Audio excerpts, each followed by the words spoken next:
Hi guys, tingnan nyo ang mga prutas, ang dami. Kasi may party. Yan. Binili ko yung kahapon guys.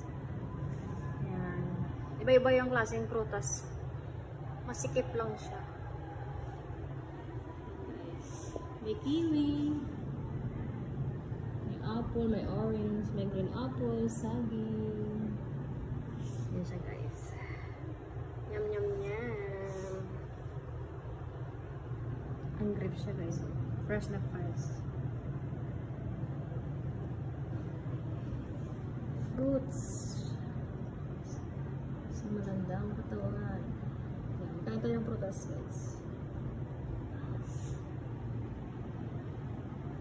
Para healthy.